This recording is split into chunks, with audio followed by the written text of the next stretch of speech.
GL450.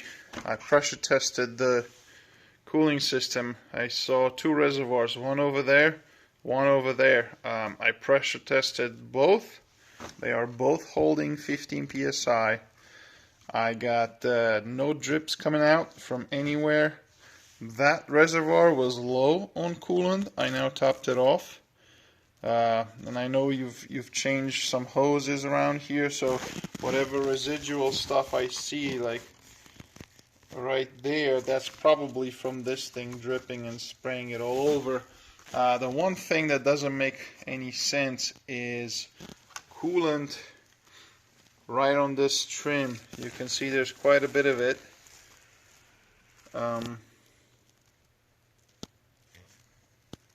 And I think that's what we're smelling when it gets too hot. Now I don't know if this is residual. I thought I heard you say that the car had a radiator replacement. I'm not sure what this marking means. There's a little bit of damage there that's circled, but I don't see it leaking. So again, I don't know if this is all, you know, spillage from the radiator, from the old radiator, or whatnot.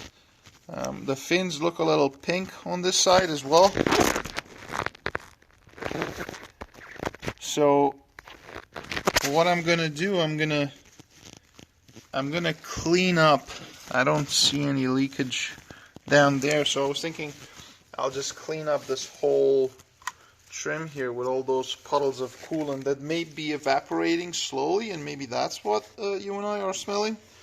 There's a little bit of coolant in the corner of the radiator right there, so I'm not sure. It's not very clear to me how.